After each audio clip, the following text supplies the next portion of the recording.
徐亮，啊，我们重新开始好不好？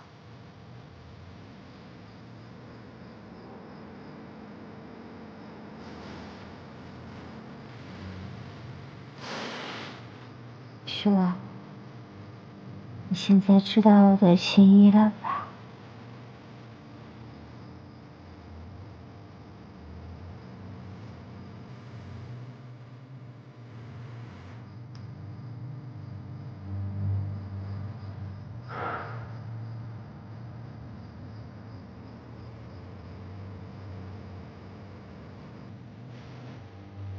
对不起，对不起。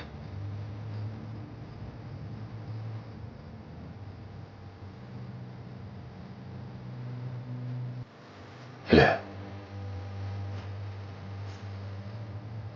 你曾经真的是我最爱的人。我在我最好的时候遇见你，我真的很幸运。那个时候，为了把你留在我的身边，我愿意花尽我所有的气力，也愿意耗尽我所有的运气。但事实证明，我运气没那么好，你还是离开我。这些都过去了，我们有过那么美好的回忆。但现在你站在我的面前，看着我，你叫我的名字，我的心里面全都是痛苦、懊恼，还有伤心。你会提醒我，会提醒我生命中出现过多糟糕的时刻。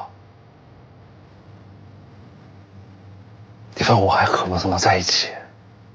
答案是不可能，也没有机会了。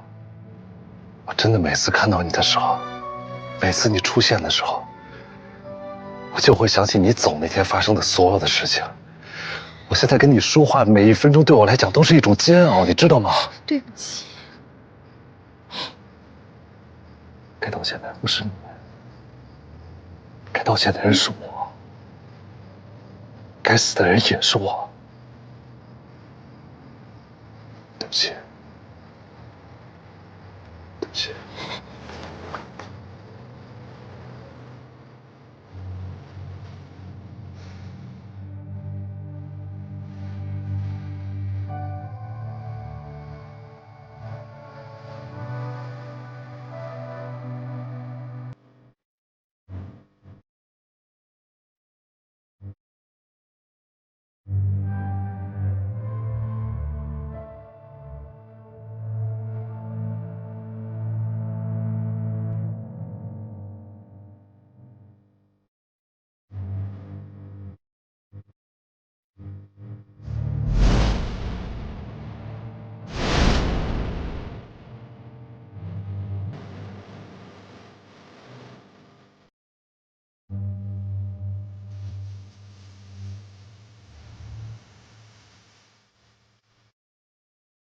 好嘞，到了！哎呀，到了！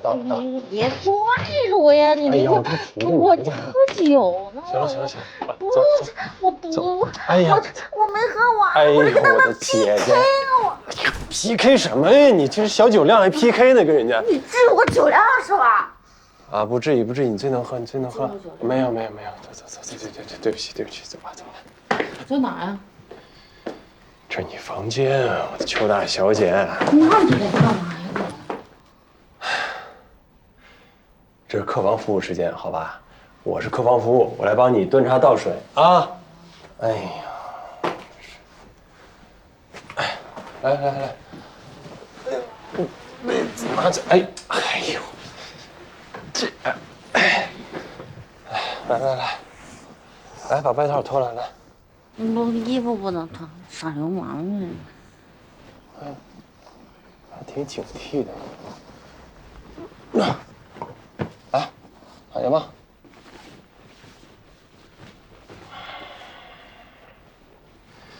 你擦把脸啊，这有毛巾吗？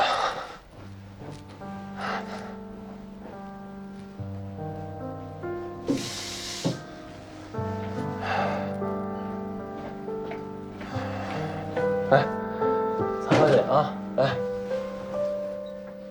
哎，怎么了？我这没补水呢。就拿这擦一下得了。看。我这没补水，我脸会烂的。那你补吧。你说不是酒店客房服务吗？我就起不来了，你帮我补一下吧。就拿那个温笔泉1号水，简单补一下。上辈子真是欠你的。是这个吗？把它那个涂在化妆棉上，然后你就拿过来给我敷，就敷一会儿，好吧？行，就拿这个是吧？哎，这倒多少啊？啊？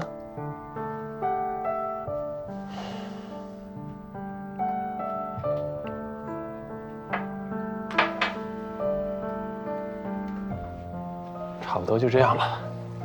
哎，睡觉还臭美。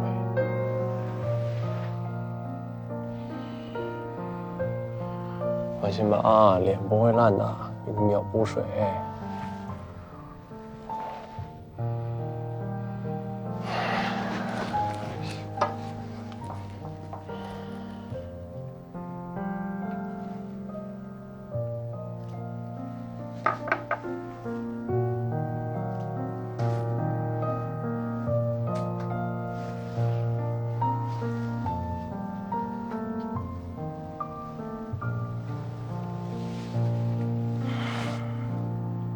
终于让我逮住这机会了吧？让你老欺负我。苍啷啷啷。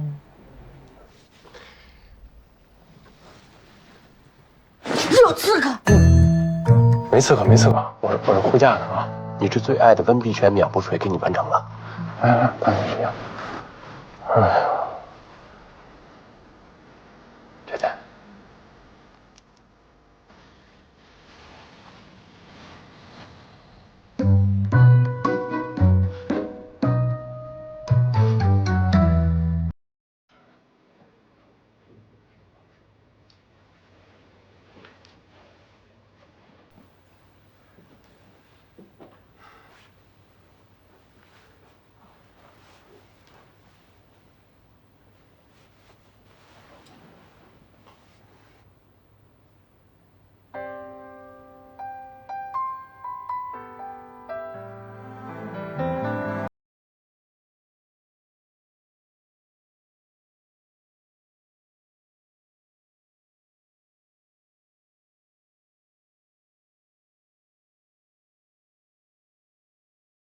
我以为自己是幸福的，所以他们羡慕或妒忌理所当然了，一切都像只能喝酒还喝这么多，慢点。没事吧？老于，你知道我跟秋天为什么这么爱喝酒吗？因为喝酒开心啊。因为喝酒可以不用那么孤单了。我们没有兄弟姐妹，在这种大城市里找个朋友出来喝一杯，就算是自己喝，在酒吧里，在大排档，听到旁边有的人在聊天，就觉得好热闹，好温暖呢。啊，以后我不会让你这么孤单。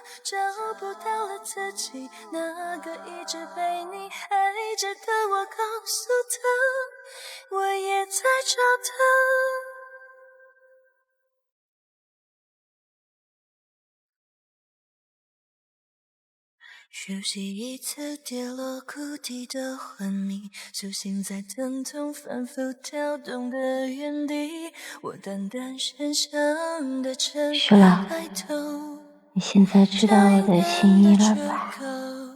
走着走着就散了的很多理由，大同小异都上演着，再多忍耐也迁就不了的无奈的结果。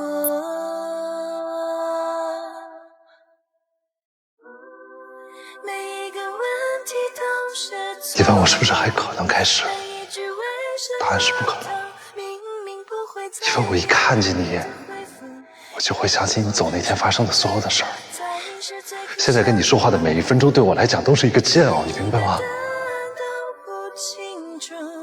到底在什么地方找不到了自己，那个一直被你爱着的我告诉他，我也在找他。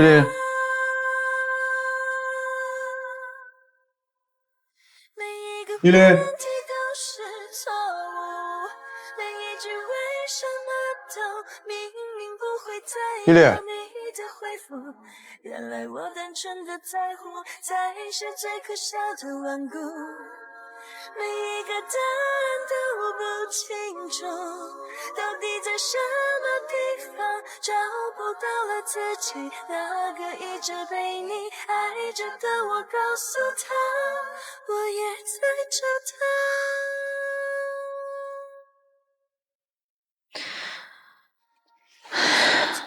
我看你刚才没怎么喝啊，倒不像我，越想喝呢，喝不醉。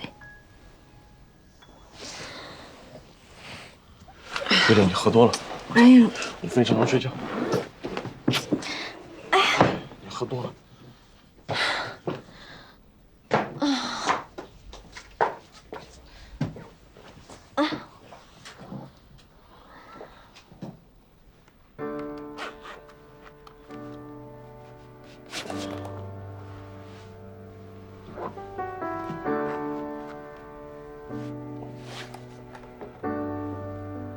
我也是第一次给女孩脱鞋。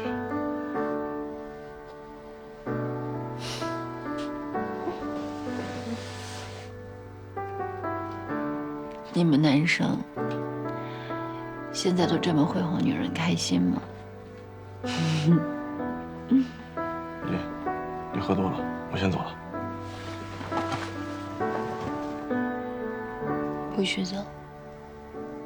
你喝多了，咱也休息吧。啊。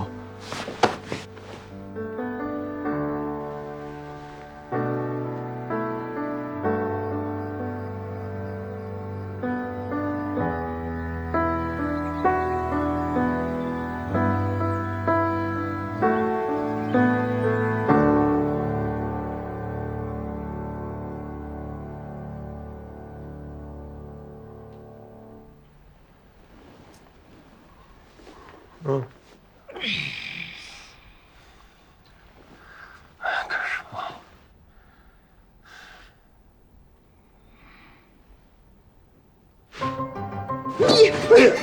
你怎么在这儿啊？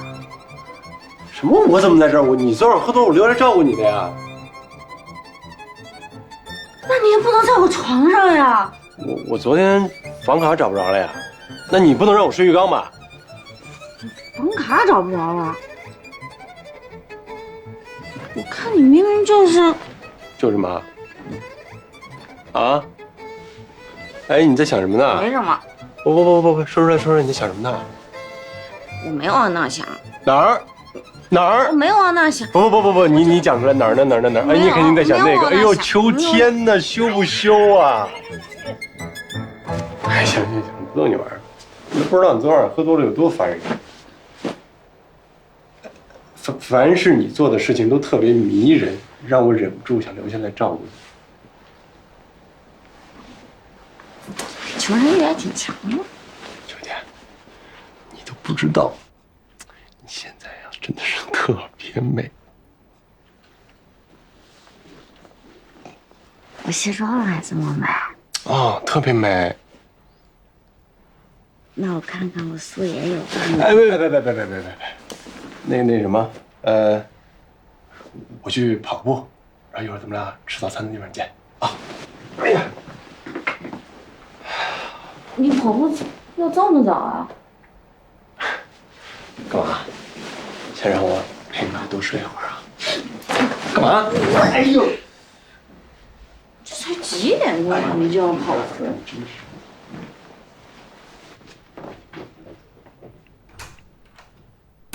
雷雨浩！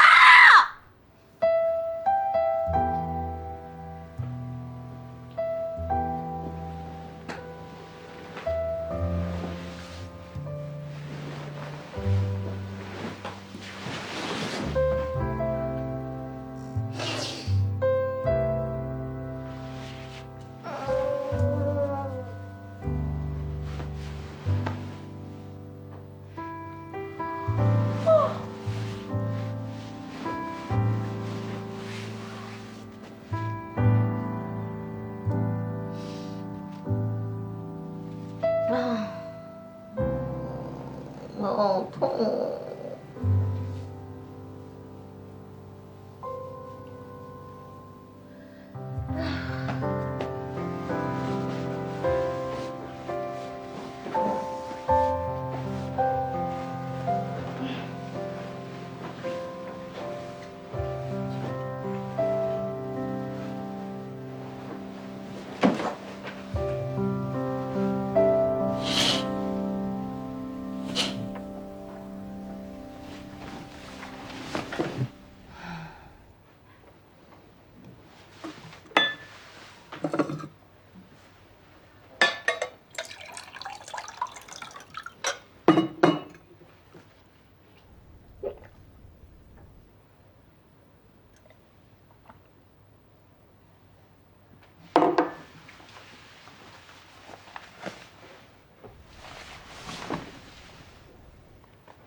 丽丽，你醒了啊？你92年的？哦，怎么了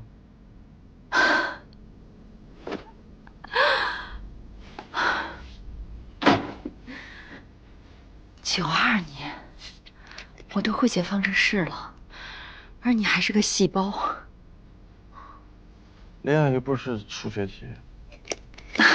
对，小朋友，你可能搞错了啊！我可从来没有跟你恋爱，还有，以后我也绝不可能跟你恋爱。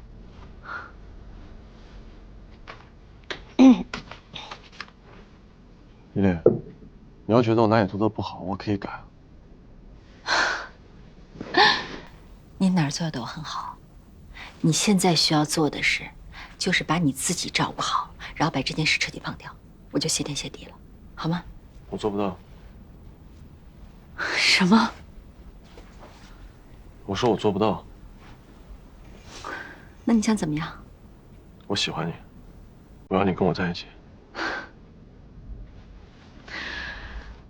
可我不喜欢你。我当然知道你不喜欢我，可能我在你心里什么都不是。但我会努力的，我会进入你的心里，把别人给挤掉。给我点时间呗。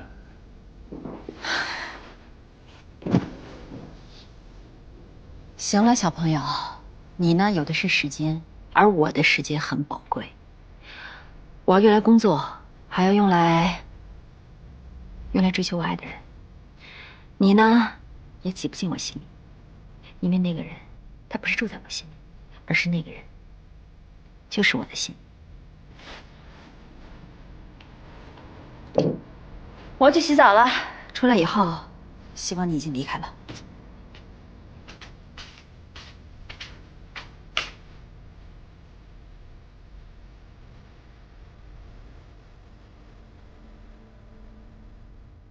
我的天，哎，度假还工作呢？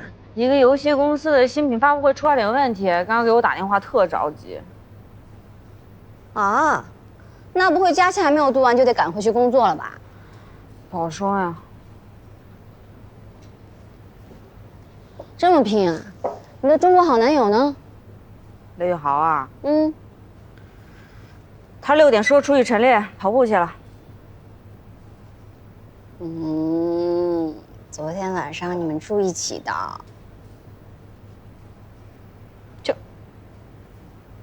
就喝多了，借宿一宿啊。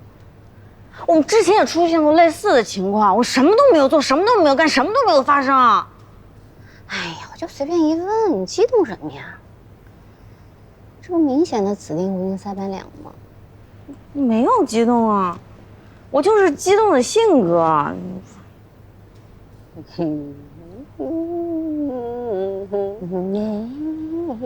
好像哈，开心是吧？出来玩心情好是吧？老实告诉我，怎么样？你昨晚和于非凡干嘛去了？于非凡？没干嘛呀。你们俩该不是想复合吧？说什么呢你？哎，你这水怎么这么烫呀？怎么第二天大清早上起来就不认账了？怎么能有你这种前任？什么乱七八糟的呀？我都听不懂。你真的喝酒喝断片了？你不记得了？我做什么了呀？你昨晚和于非凡什么意思啊？哎，早安，安哥。哎呀，你来太真是！别打了，行不行？我错了。哎，我有事跟你说。你刚刚说一下，你昨晚看见他跟于非凡是不是亲嘴了？啊，对，昨天晚上对吧，在那条小路的长椅上，你们俩，你和于非凡。哎呀，这怎么回事啊？这是，是不是？对不对？对不对？有没有？想起来了吧？你说我都知道，你声小点儿。不对呀，我记得是他呀。他是谁呀？哎呀，别八卦。他说的那人是谁啊？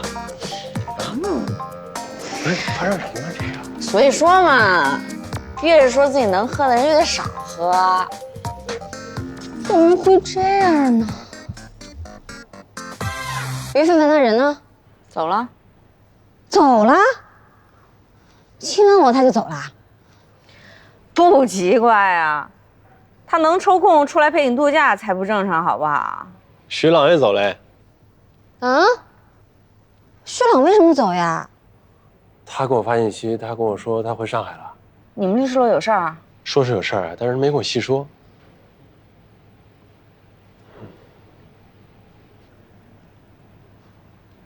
哎，这有个游戏公司开发了一个新游戏，也是喵小黑和汪小白。你看，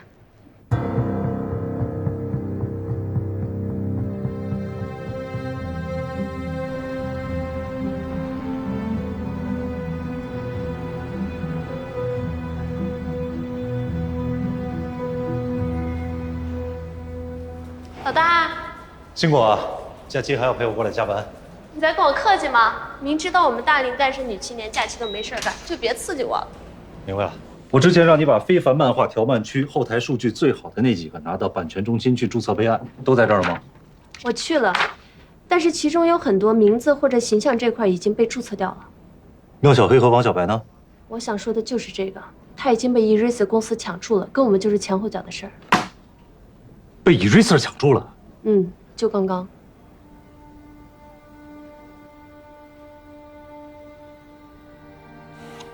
白锦瑜这个王八蛋，居然还敢给我发请柬！哎，老板，你先消消气，这完全是在忽视作者的权益。这样的公司，我居然曾经还想跟他合作，真是可笑。老板，这是非签约作者的事情，其实跟我们工作是……只要作者把作品发布到非凡漫画的平台上，就是我非凡的作者，我们就要保护他。发生这样的事情，你想当做我什么都没看见吗？立刻召集宣传的人，开会。现在是假期，我现在立刻马上去。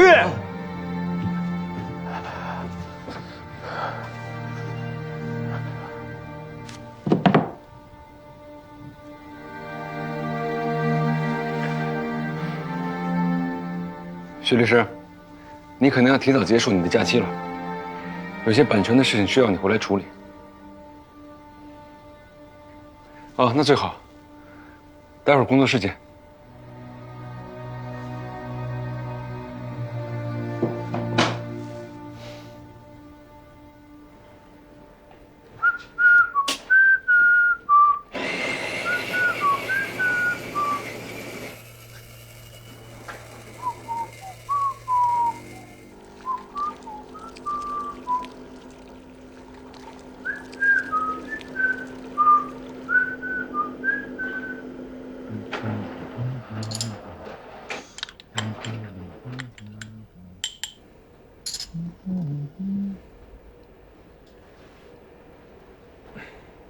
唐总，有事吗？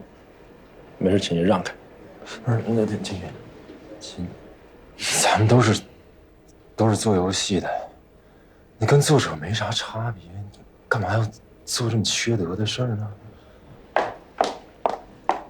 你很渴吗？我一会儿再来。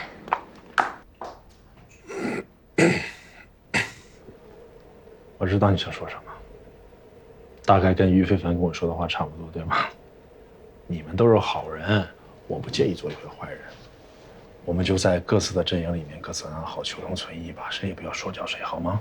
而且我认为现在对于你和我来讲，有比去维护一个名不见经传的漫画家的版权更重要的事情。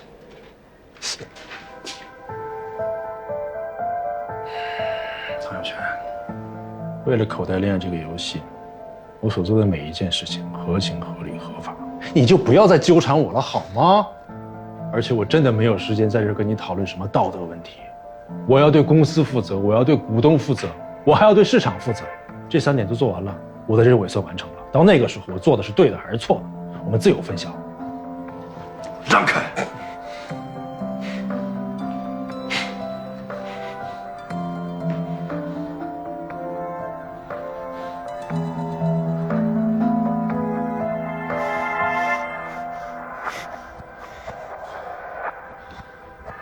还有，我不是没有给过作者机会，对吗？我相信无论是非凡工作室也好，还是作者本人也好，他们想跟我们公司合作的意愿还是非常强烈的。归根结底是你不喜欢汪小白与苗小黑，对吗？所以签约没有成功。我认为现在要给作者一个交代的人是你。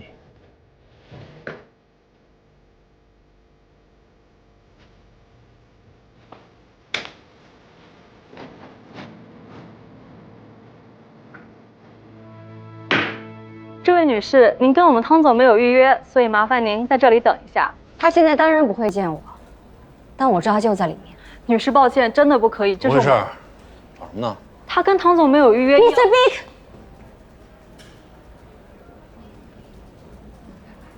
我有事情要问你。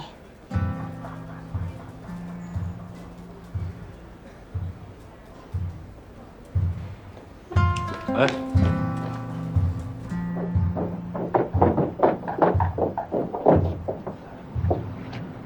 当初是你说不喜欢，我才坚持没有出让漫画形象的版权，这你是知道的。是。我觉得我应该尊重你的意见，而不是让白景瑜一个人说了算。那现在又是什么意思呢？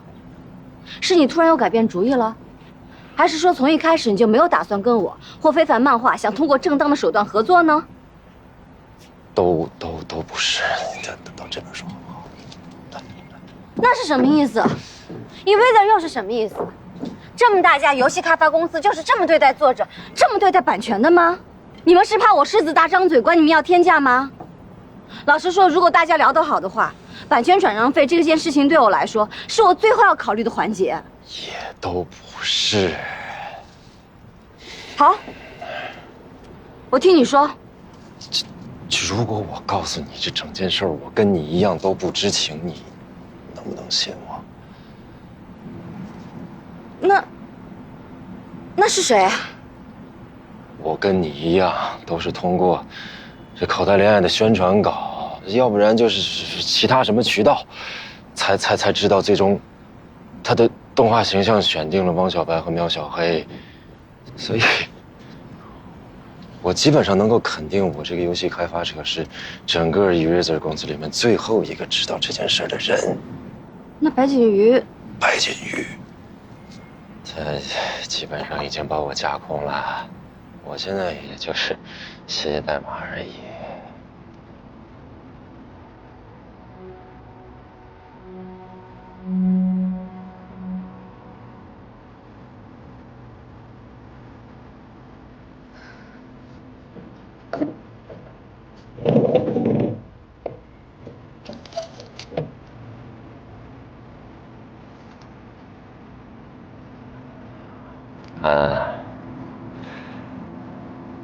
虽然呢是漫画家，我是写代码的，但是这个画漫画和编程，它基本上都是创作，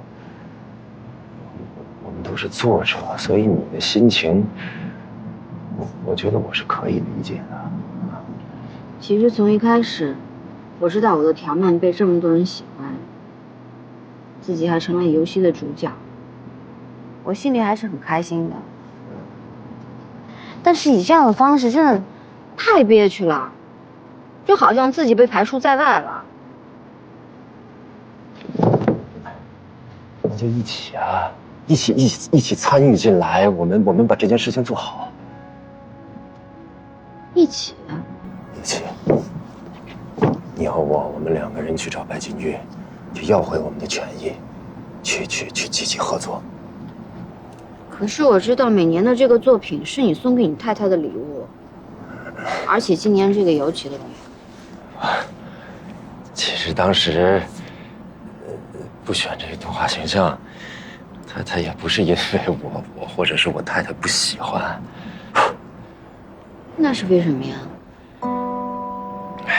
就是我太自私了嘛。我呢，你也知道我是个码农嘛，我哪知道什么浪漫呢？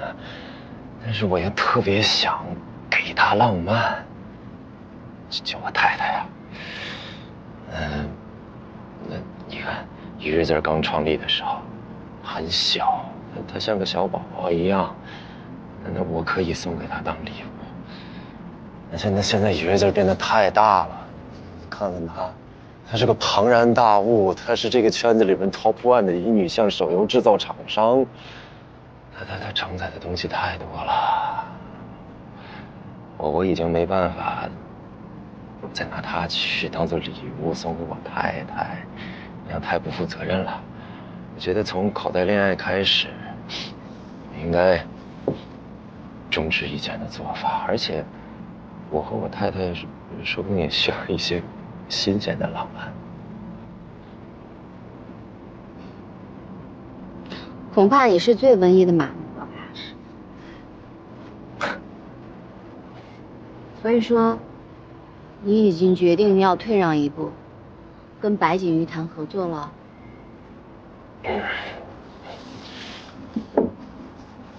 我觉得我们作为作者，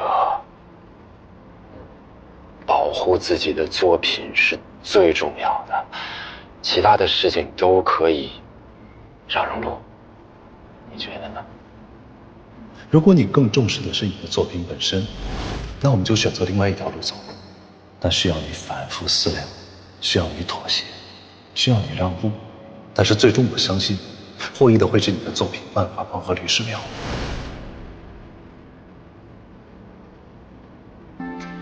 许律师啊，是这样。许律师把话说完。我们说Eraser不尊重作者，不尊重版权，在未获得任何授权的情况下就贸然盗用漫画人物形象，不合理，也不严谨，而且漏洞百出。一旦对方倒打一耙的话，只会让我们陷入更加被动的局面。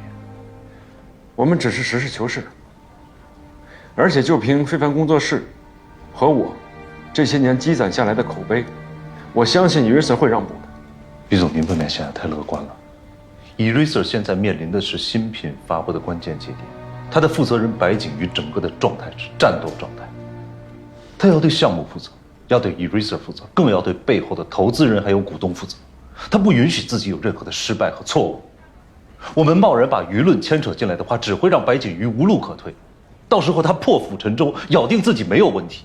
而一旦他要是成功的话，那证明我们就是有问题的。他不会成功的。我们有大量的人证物证可以证明版权归作者所有。我们是有这些证据，但并没有十足的把握。毕竟 Eraser 已经在版权中心注册备案了，版权取证有多困难，您不会不知道的。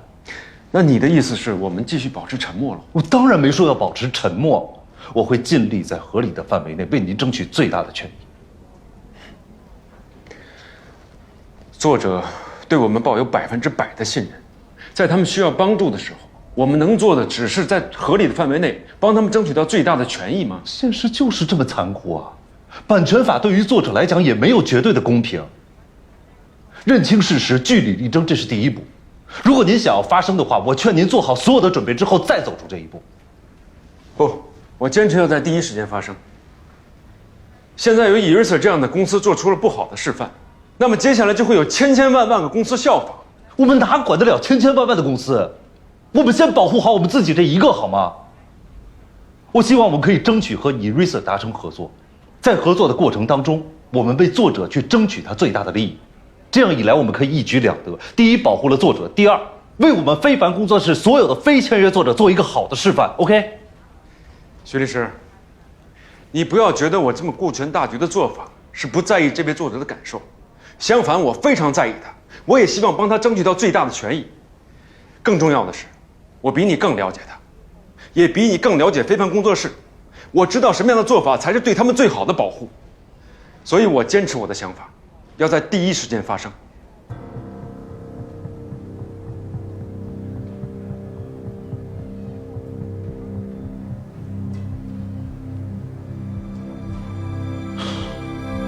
好，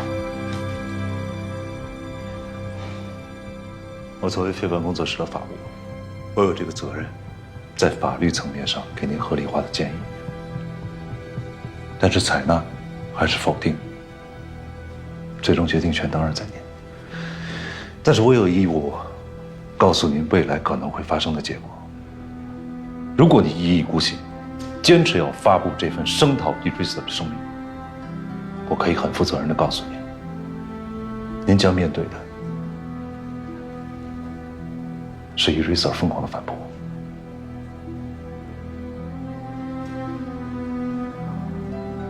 该说的说完了，您继续开会，我先走。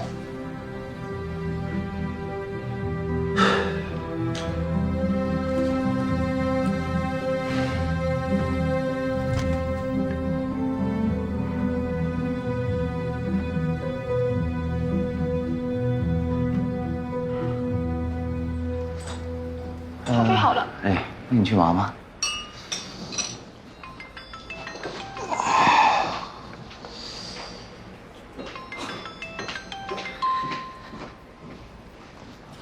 看到吗？哎，我说你这电话来的真是时候啊！你怎么啦？怎么脸色这么差呀？没出去度假吗？度个鸡毛假呀！大过节的被抓回来加班，真是够拼的。还不是因为钱老板娘的事情吗？为了安安姐。哎，我跟你说啊，前面你是不在，你是没看见，我们的老板差点跟许律师就吵起来了。老板的话里话外啊，对我们的钱老板娘不要太溺宠啊。也不知道许律师听了心里什么滋味儿。哎，我先不跟你说了啊，我给他们加点咖啡，我一会儿回头再给你打啊。拜拜。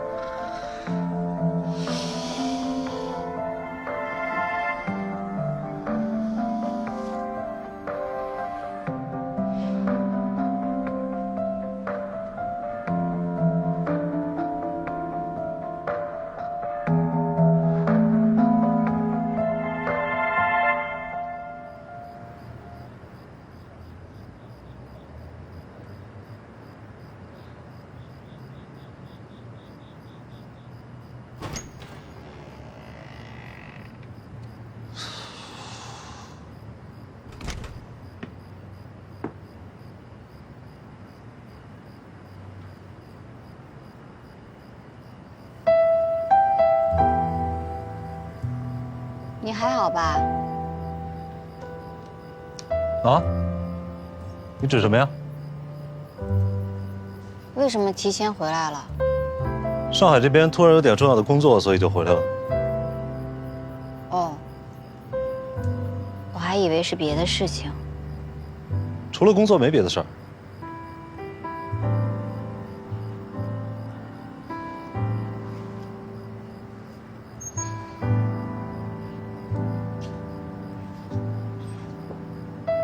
你看到了吧？啊？看到什么？你生气啦？你能不说半句留半句吗？我是一个律师，我讨厌人家词不达意，我也讨厌模棱两可。你有什么问题你就问我，你有什么话你就说，而且你不要用一个疑问句作为我们话题的开始，因为我真的不知道你想说什么意思。我是想说那天晚上在我们，然后呢？我喝醉了，所以呢？所以我才和于非凡，反正我就是喝醉了，断片了。行，知道了。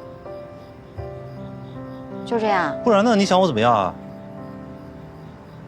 你没生气啊？你给我一个生气的理由。行，那是我自作多情了。哎，等会儿，你再说一遍。你用这个词，是想对我暗示些什么呢？我是不想让你误会。没误会啊。还有，你能不能一次说完啊？难道你真的对那天晚上究竟发生了什么一点都不感兴趣吗？不感兴趣啊。还有，我劝你赶紧把心从你的假期里边收回来。难道现在解决麻烦不是你更重要的事情吗？我已经在想办法解决了。那就好。走了。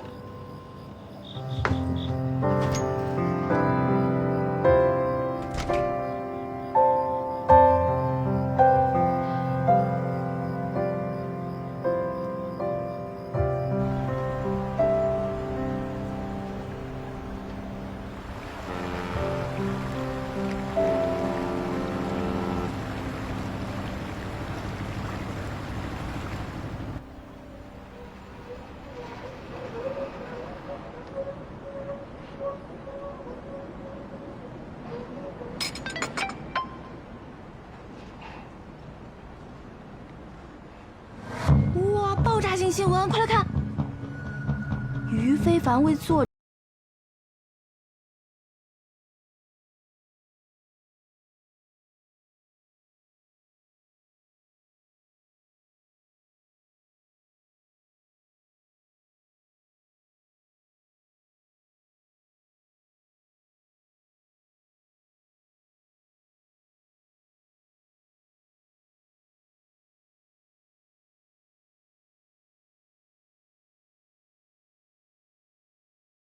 没想到关键时刻这么冲动啊！打听到说那个作者安安好像是于老板的前妻，两个人虽然已经分开了，但是感情还在。有八卦说他们有可能会复合。还有这回事呢？对了，刚刚投资人打电话过来问这件事情要怎么处理。这个于非凡啊，从爷儿在第一个游戏大火之后就追着我要跟我合作。这一次我明明抛出了橄榄枝，他不接，然后我自己搞定了，他又不愿意了。我跟你说，这些搞文化创意人的脑回路就是有问题，很麻烦。所以我之前担心的问题还是发生了。于非凡常年受舆论的偏爱，他们这次把这些文章发出来，就是故意跟我作对呗，趁着新品发布这个节骨眼儿，多少双眼睛看着我们呢。一旦出了问题，我跟项目一块完蛋。白总，我已经请了律师了。律师给的专业意见是及时反扑，毕竟我们现在手里掌握着漫画形象的版权，这是一个非常有力的证据。什么意思？律师的意思是让我们反过来起诉非凡工作室吗？公然跟于非凡作对可不太好吧？而且是那么一个有影响力的公众人物，我们能有胜算吗？这个律师也考虑到了，所以我们不是起诉非凡工作室，而是起诉作者本人。坐下说。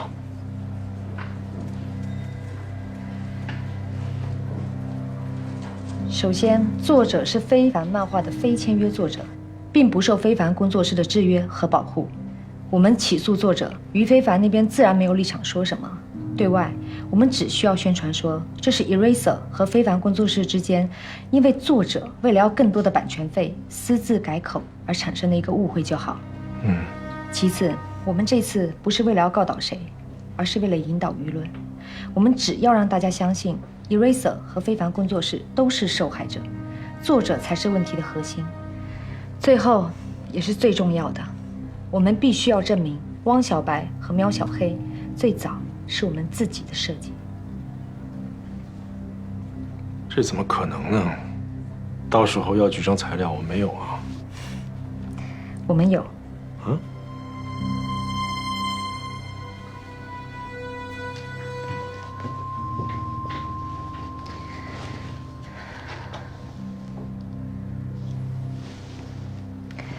白总接受了建议，这段时间非常感谢你。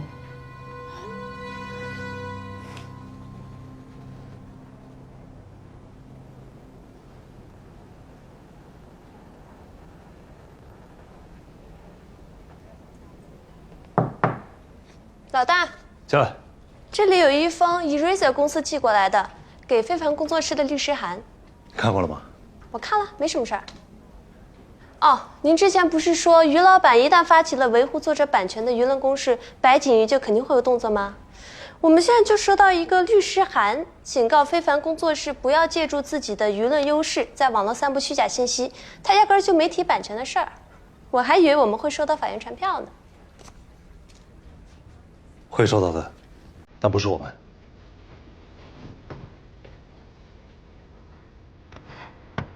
你自己好好看看吧。你来了以后，天下就没太平过。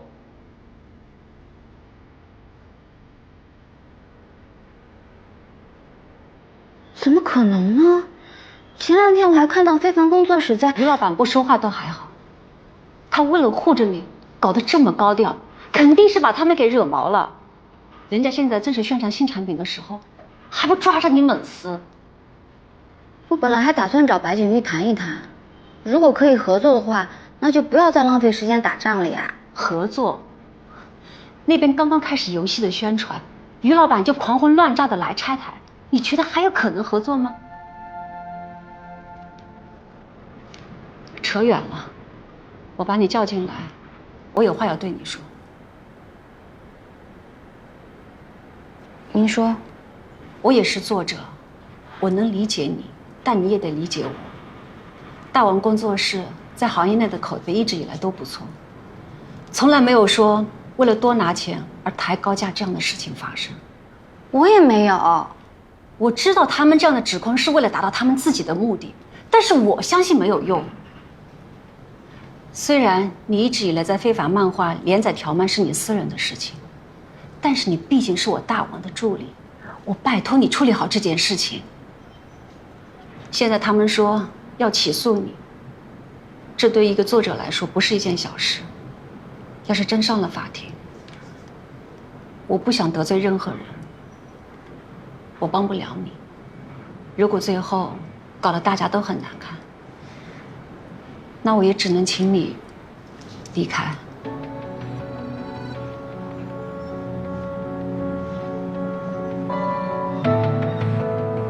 哎，许律师，不是许律师，你不许律师，哎，老板，这拦不住啊。你先去吧。哎，坐。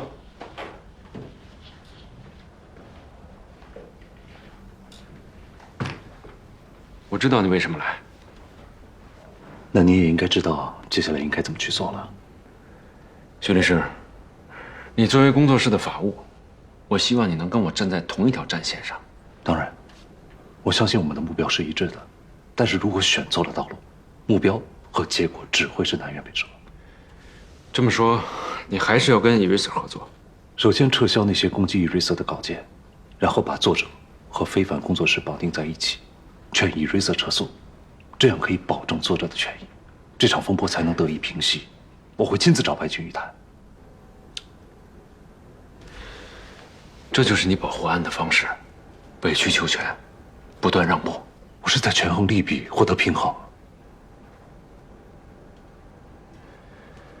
看来在这件事情上，你帮不了我。于总，之前您不听我的劝告，执意要攻击 Eraser， 结果您也已经看到了，他们只是尝试着掌控局面罢了，给工作室发律师函，扬言要起诉安安，这些都是策略，都是危机公关常用的手段而已，不会有下文的。我想再提醒你一遍，版权在人家手上呢，我们现在都不清楚人家手上还有什么筹码，这样跟人家赌，我们只会输得一败涂地。徐律师，我发过的文章，从来不会撤回，而且我一定会让白景瑜给安安一个交代。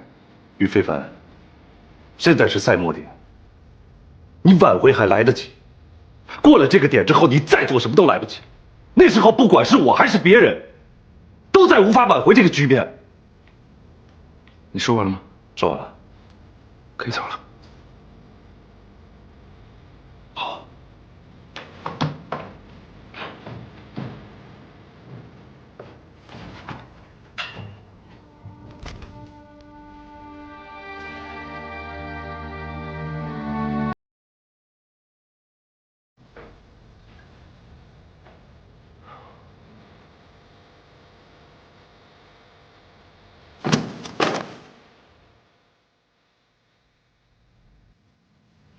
以我的公关经验啊，这种事儿一般就是雷声大雨点小，说要起诉，其实到最后也不一定。可是官微内写那么清楚。当然了，人家新产品正在启动宣传的节骨眼上。我和汤先生说好了，一起去找白景瑜谈。于非凡在没有那么高调的维护你之前，一下还好说，现在白金宇不会再跟你合作了。那怎么办？如果于非凡现在想明白了，去找白金宇聊聊，可能这事儿还有转机。但是话都说出口了，也不乐观，很可能最后为了保全自己，还得牺牲你。毕竟作者才是最弱势的一方。你还是一个未签约的不知名作者，更有可能当了炮灰。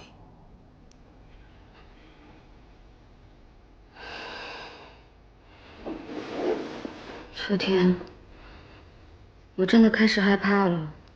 如果真的被起诉的话，别的先不说，大王工作室的工作怕是保不住了。别怕呀，怕也没有用啊。你已经错过了扭转局面的最好时机了，接下来怎么样？接下来就是听天由命了。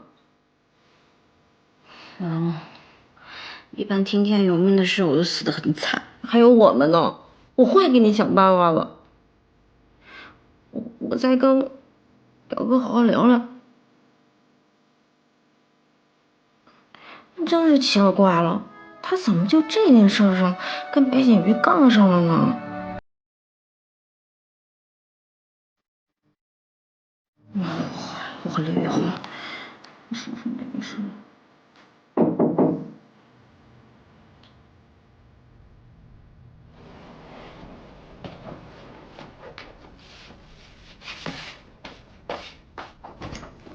聊两句。去哪儿啊？去我那儿吧。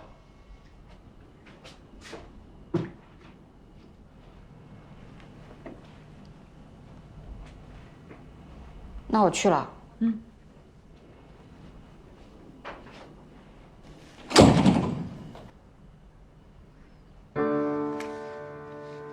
律师，我现在要尽快收集跟你条漫相关的所有信息。你要干什么呀？取证。你也知道了。非凡工作室已经收到了对方的律师函，警告他们不要在网上散布虚假信息，恶意的攻击 Eraser。但是于非凡好像不打算改变他的策略。我不是非凡漫画的签约作者，你是他们的律师，你没有义务帮我呀。所以呢，我们现在要讨论这个是吗？对不起啊，我没有遇到过这种事情，我不知道现在我应该说什么好。所以我在教你应该怎么去做呀。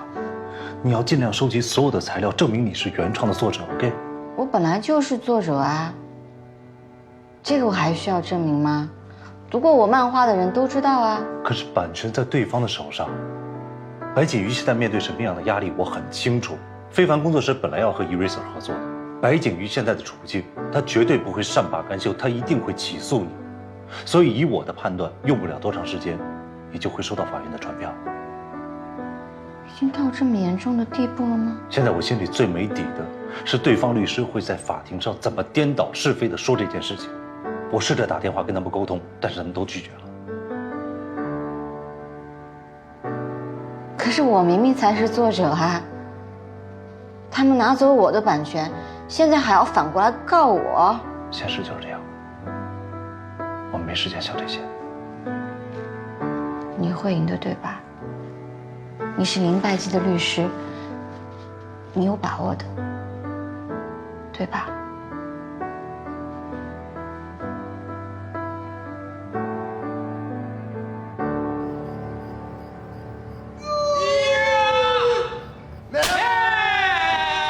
女神，听说你离开于氏集团了？是。那你打算回英国吗？本来是打算的，现在改主意。我看你是舍不得我们了。看着你们都过这么好，我当然舍不得了。反正那儿也不是我的家，伦敦、上海都不差。Hello， 两位大律师，晚上有空吗？一起吃饭啊？我有空啊。不去，我没空。把他惹了？谁呀？我没惹啊。我看你是把他惹了吧？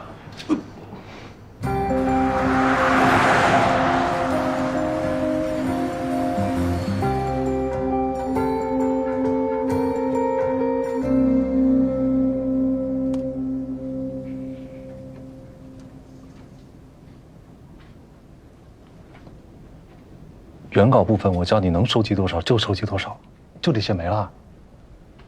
啊，电子稿跟手稿都在这里啦。远远不够。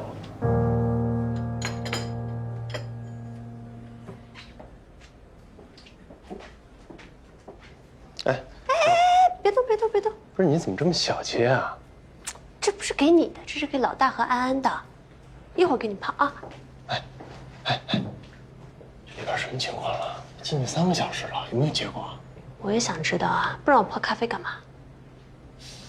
你这招挺好的，走，一起问问去。行。哎，打扰一下啊，来来来，哎，两位喝杯咖啡，休息一下。对，休息啊，休息啊，休息啊。哎呀，咱们这儿取证进展怎么样啊？有进展的话，赶紧跟我们说啊，我们这儿随时配合。安哥，放心吧，没事的。秋天也在想办法呢，他看看能不能从非凡漫画那儿找一些有效的口供和人证，啊。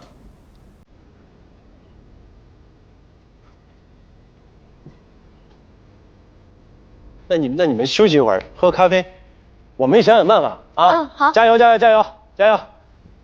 哎呀，加油！白景瑜那边什么情况了？易总，不如我们听取徐律师的建议。不可能！像白景瑜这种忽视作者版权的人，没什么好谈判的。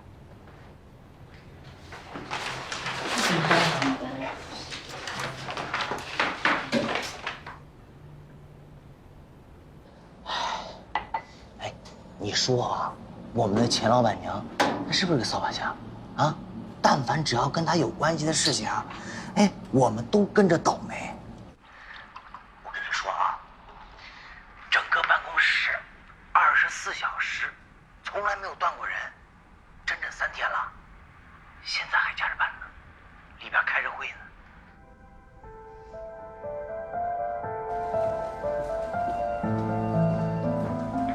白总，材料都准备好了，原版全发给律师，这个是备份和复印件。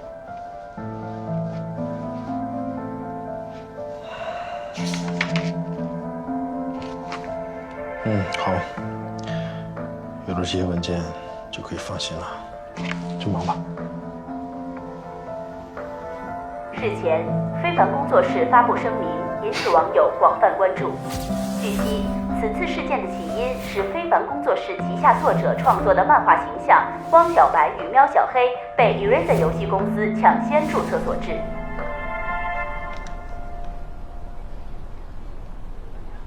知道该来的总会来的。那怎么办？尽人事，听天命了。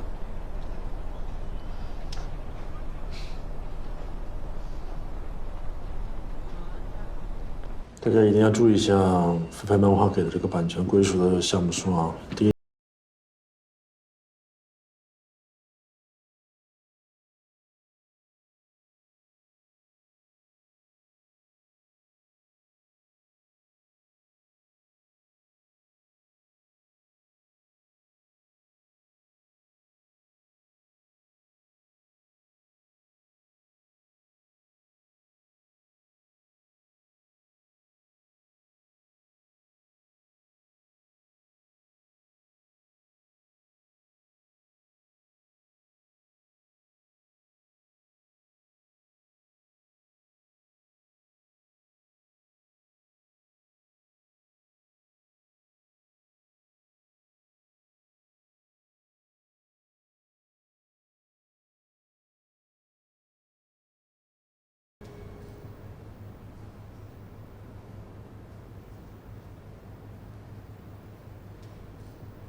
吓我一跳，你也不敲个门啊？对，赶紧帮我倒杯咖啡来。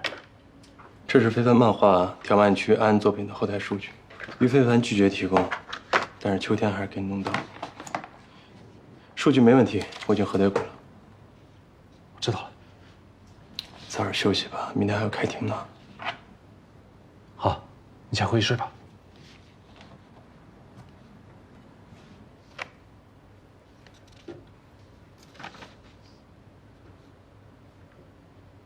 去了。你觉得我们胜算有多少？你也是版权专家，你怎么想？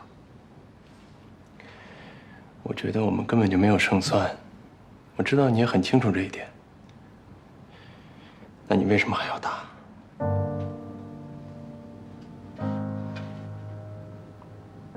对方的律师不同意和解，甚至连见面的机会都不给。我知道硬上了。你还记得吗？在大学的时候，教授给我们看过多少关于版权的案例，有多少作者就是因为版权伤透了心，从此都放弃了创作。我不像安安这样。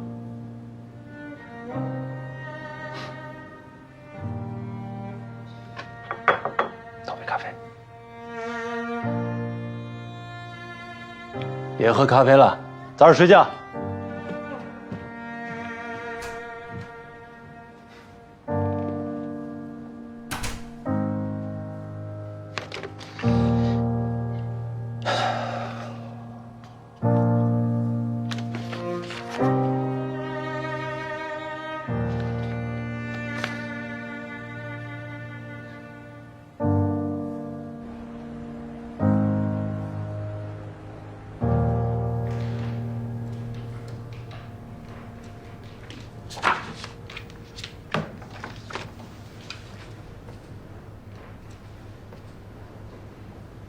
不用紧张，有我们俩在呢。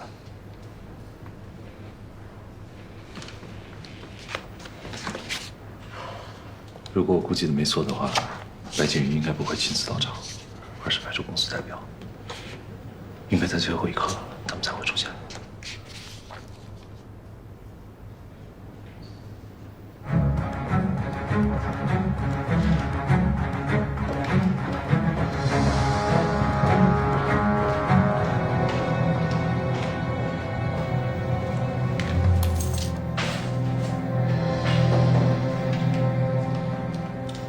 怎么是他呀？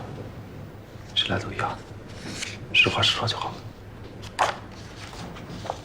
你记住了，现在对于你来讲，最重要的一点就是要证明你是汪小白与喵小黑的原创作者。我们现在手头所有的证据，是你发布的条漫，还有条漫背后的数据，这些都可以证明你是原创作者。另外，在星漫奖后台的密室里面，你所创作那幅画可以作为这两个人物形象的原始设计。至于为什么你会想起来设计这两个人物形象，那你的录音笔里面的内容会对你提供很大的帮助。但是在法庭上，对方的律师会质疑这个录音的真实性。哎，但是安哥你也别太担心啊，我们还有人证呢，小妖啊、大王啊、于非凡都有，放心吧，放心吧。哎，请问你对于安安在非凡漫画上发表的这两个作品形象有了解吗？我对我工作室的员工在其他平台发布自己的什么作品，并不关心。那你有见过安安创作汪小白和喵小黑这两个形象吗？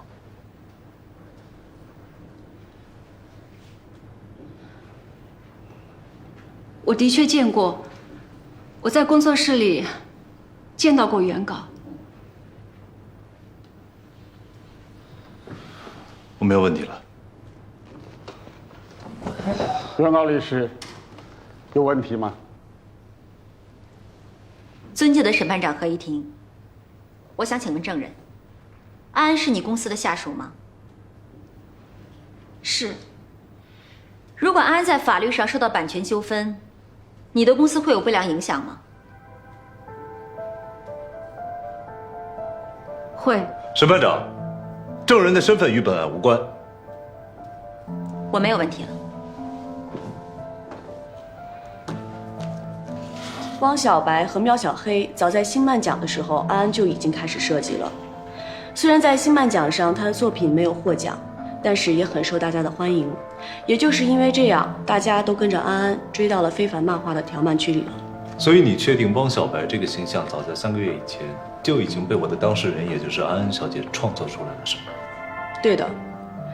而且星漫奖是网络现场直播的，视频应该还搜得到。安安当时被称为密室大神。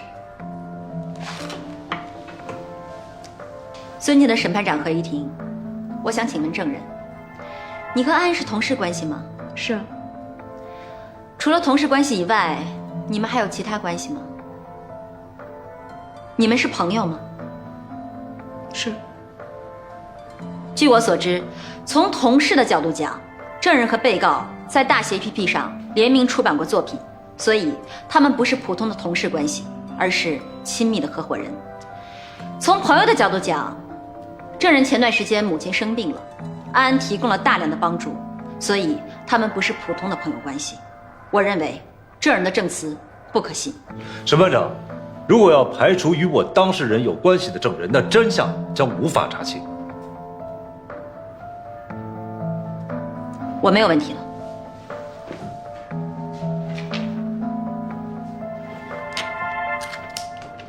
我和安安认识是在10年前，当时安安就有创作汪小白的想法，只是还没有喵小黑这个形象。但是我坚信，无论什么形象，都是安安自己创作的。我跟他在一起生活6年，我了解他。请问证人，你和安安是什么关系？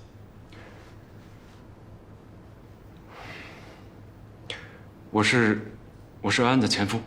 你们认识多久？婚姻多久？审判长，这个问题与本案无关，请制止与本案无关的提问。尊敬的审判长，我的问题与本案有直接关系。证人，请回答原告律师的提问。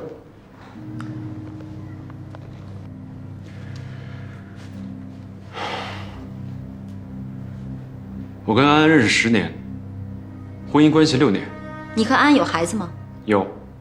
你对安安还有感情吗？审判长，这个问题也与本案无关。尊敬的审判长，我的问题可以直接证明证人的证词是否可信。请证人回答。请问证人，你对安安还有感情吗？是亲情，不是爱情。请直接回答，有还是没有？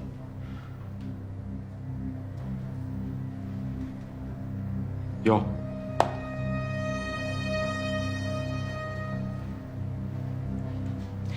对方提供了充分的人证和物证来证明被告人安安在非凡漫画上上载条漫汪小白的日常，这也正好说明了我的当事人就是受害者，我当事人的版权受到纠纷，而被告却因为非凡工作室的私人关系而得到庇护，对我当事人进行诽谤，在社会上造成了恶劣的影响。我这儿有一份我当事人公司项目组早在汪小白的日常在非凡漫画上连载之前为游戏设计的原稿，这上面标注明确的日期，有电子稿和手稿。怎么会？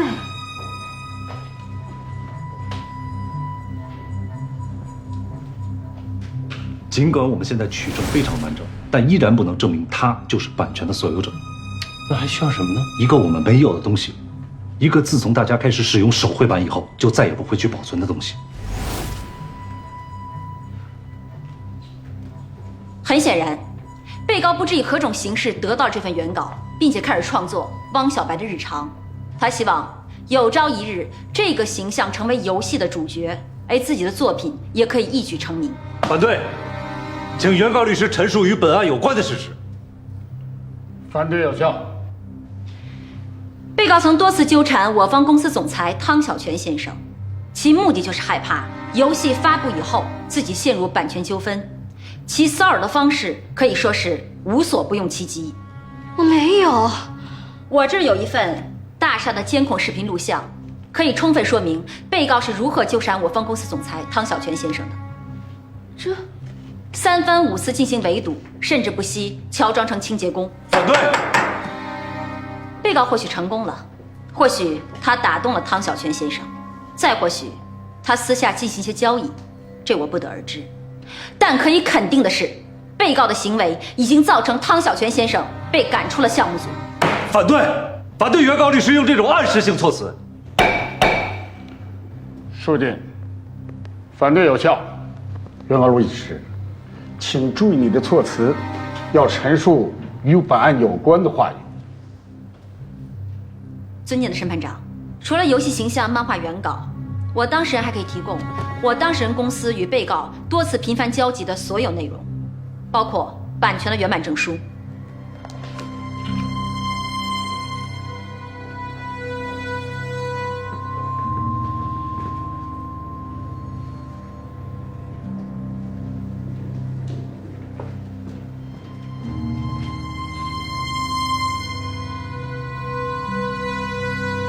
你和王编辑那边送过来的东西派上大用场了。